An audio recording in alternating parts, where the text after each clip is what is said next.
اللہ السمیع العلیم من الشیطان اللعین الرجیم بسم اللہ الرحمن الرحیم اللہم صلی علی محمد وعلی محمد وعجل فرجہم اجمعین۔ معزز مومنین و مومنات، سلسلہ گفتگو گناہ کبیرہ، آج کی نشست میں ہم دوسرے گناہ کبیرہ کے بارے میں گفتگو کریں گے کہ شرک کے بعد دوسرے نمبر پر جو گناہ کبیرہ آتا ہے وہ خدا کی ذات سے، خدا کی رحمت سے نا امیدی ہے۔ نا امیدی وہ گناہ ہے جس کے لیے اللہ رب العزت نے قرآن میں ارشاد فرمایا کہ اللہ کی ذات سے فقط کفار ہی نا امید ہوا کرتے ہیں، یعنی یہ انسان کو اسلام سے کفر کی طرف لے جانے والی چیز ہے کہ جب انسان اللہ کی ذات سے نا امید ہونے لگتا ہے تو وہ دائرہ اسلام سے نکل کر کفر کے اندر چلا جاتا ہے۔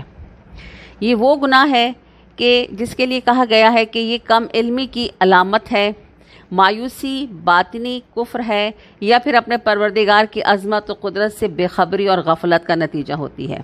اس لیے ایسے اشخاص پہلے اپنے نفس کی اصلاح کریں، بصورت دیگر دونوں صورتیں گناہ کبیرہ میں شمار ہوتی ہیں، کیونکہ اللہ فرماتا ہے کہ خدا کی رحمت سے سوائے کافر لوگوں کے کوئی نا امید نہیں ہوتا۔ اور کیوں نا امید ہوتا ہے انسان؟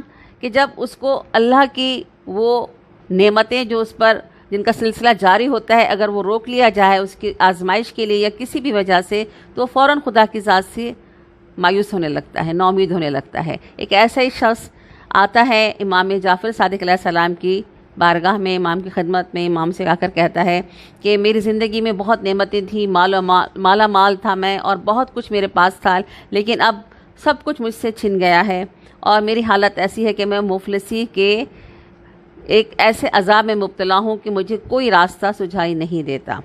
امام علیہ السلام نے اس کی حالت پہ ترس کھایا اور اس کو تسلی دی مولا نے، اور کچھ الفاظ ارشاد فرمائے شعر کی صورت میں، اور وہ کچھ اس طرح سے تھے۔ امام فرماتے ہیں کہ دیکھو، اگر کچھ دن سختی میں رہو تو بے صبری نہ کرنا، چونکہ تم نے طویل مدت آرام و آسائش سے بسر کی ہے، بس بے شک ہر سختی کے بعد آسانی ہے، اور اللہ کا قول ہر قائل سے سچا ہے۔ تو مایوس نہ ہونا، بے شک نا امیدی کفر ہے، شاید اللہ تعالیٰ قلیل مدت میں تجھے بے نیاز کر دے۔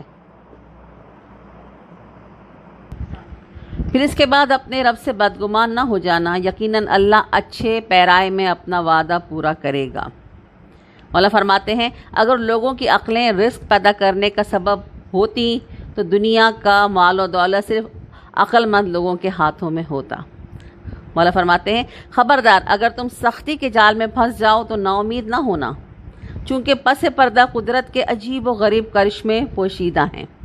راوی کہتا ہے کہ جب میں نے امام علیہ السلام سے یہ اشعار سنے تو اس قدر خوشی اور اطمینان سے میں گھر گیا، اور میری جو نا امیدیاں تھیں وہ امید میں تبدیل ہو گئیں، اور رحمت خدا کے دروازے میرے سامنے کھلنے لگے، اور بہت جلد اللہ تعالیٰ نے مجھے غم و فکر سے آزاد کر دیا۔ تو یہ نا امیدی جو ہوتی ہے یہ انسان کو گناہ کی طرف لے جاتی ہے، اور جب انسان امید اچھی رکھتا ہے تو رب اسے معاف کر دیتا ہے۔ لیکن انسان اپنے جب گناہ دیکھتا ہے تو وہ سمجھتا ہے کہ میں اب رحمت خدا سے دور ہوتا جا رہا ہوں۔ ایسے ایک شخص بارگاہ امام جعفر صادق علیہ السلام میں آ کر کہتا ہے کہ یا امام، مجھے شوق ہے کہ میں متقی بنوں، میں تقوی اختیار کروں، مجھے کوئی آسان طریقہ بتائیے۔ امام علیہ السلام فرماتے ہیں کہ یوں سمجھو کہ تم متقی بننا چاہتے ہو، تم جا رہے ہو ایک راستے پر، تنگ و تاریک راستہ ہے جس کے ایک طرف خاردار جھاڑیاں ہیں اور ایک طرف گہری کھائیاں ہیں، اور تمہیں اس راستے پہ چلنا اس طرح سے ہے کہ راستہ تنگ بھی ہے اور تاریک بھی ہے، دائیں طرف گرو گے تو خاردار جھاڑیوں میں الجھو گے، اور بائیں طرف گرو گے تو گہری کھائیوں میں گر جاؤ گے۔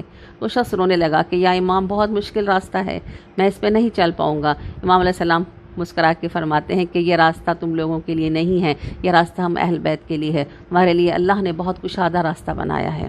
ایک چوڑی سی پگڈنڈی ہے اور اس پر ہلکا ہلکا پانی گرا ہے، جیسے کچھ دیر پہلے بارش ہوئی ہو، تم اس پہ چلے جا رہے ہو، اور تمہارا سفر جاری ہے۔ یقیناً کسی نہ کسی مقام پر آ کر تمہارا پیر پھسلے گا، تم گرو گے، تمہارا دامن آلودہ ہوگا، لیکن گھبرانا نہیں، برابر میں جو رحمت کا دریا بہہ رہا ہے، اس بہتے دریا سے اپنے اس آلودہ دامن کو صاف کرو، اپنے سفر کو جاری رکھو۔ امام علیہ السلام نے واضح طور پہ بتا دیا کہ انسان ہو، خطا کے پتلے ہو، غلطی ہو جائے گی، خطا ہو جائے گی، لیکن اللہ کی رحمت سے مایوس نہ ہونا اور خدا سے استغفار کرنا، توبہ کرنا اور اپنا سفر جاری رکھنا، بس تم متقی بن جاؤ گے۔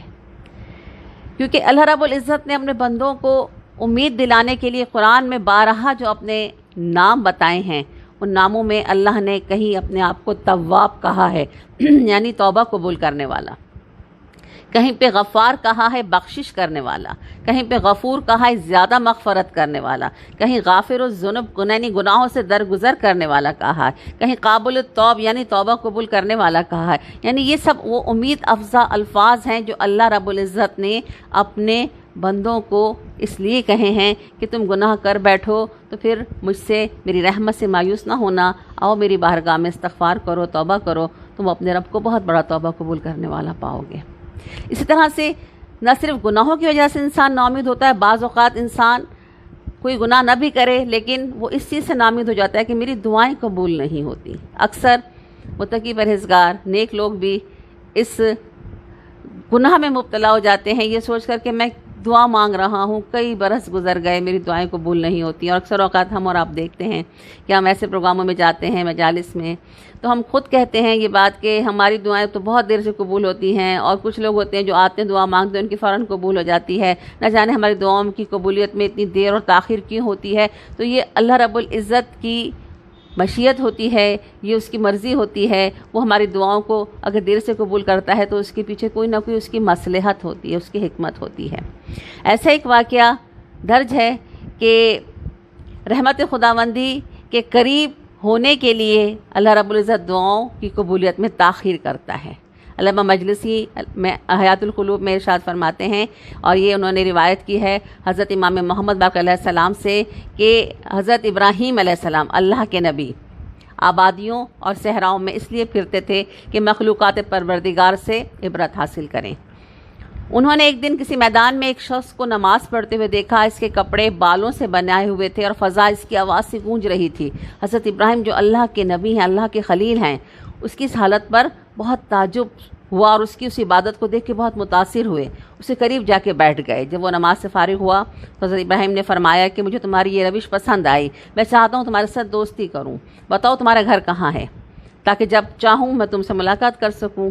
اس نے عرض کی کہ جہاں میں رہتا ہوں وہاں تم نہیں جا سکتے ہو۔ حضرت ابراہیم نے پوچھا وہ کیوں؟ تو اس نے کہا کہ میں پانی کے اوپر چل کے جاتا ہوں۔ آپ نے فرمایا وہ خدا جس نے تم کو پانی کے اوپر چلنے کی قدرت دی ہے، وہی خدا میرے لیے بھی پانی کو مسخر کر سکتا ہے، اٹھو اور ہم دونوں ایک ساتھ چلیں گے، آج رات میں تمہارے گھر ٹھہروں گا۔ جب دریا کے نزدیک پہنچے تو اس شخص نے بسم اللہ کہہ کر دریا کو پار کر لیا۔ حضرت ابراہیم علیہ السلام نے بھی بسم اللہ پڑھ کر دریا کو عبور کر لیا۔ اس شخص نے بڑی حیرت سے حضرت ابراہیم علیہ السلام کو دیکھا۔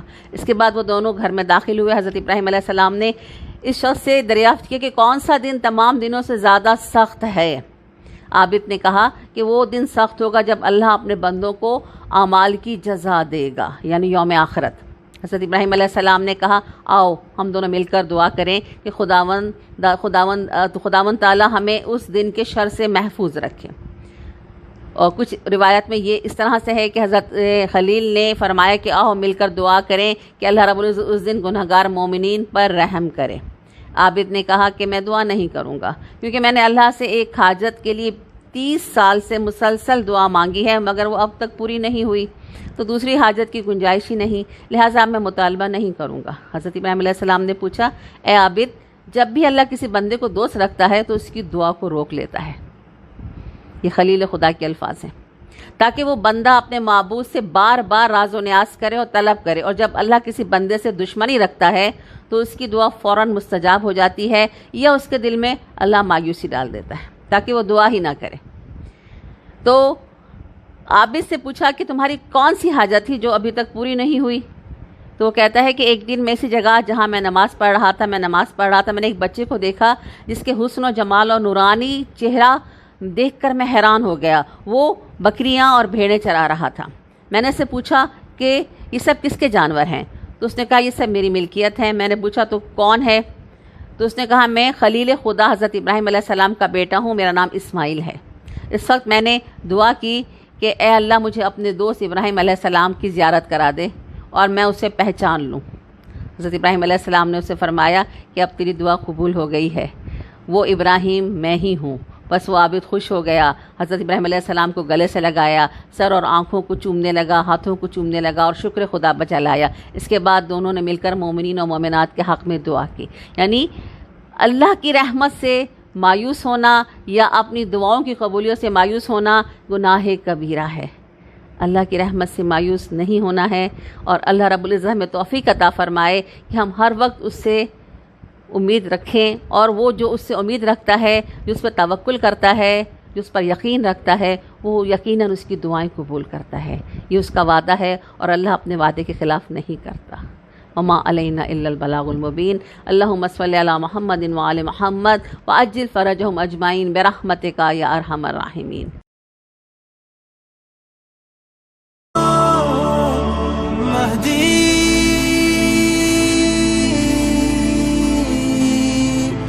مددي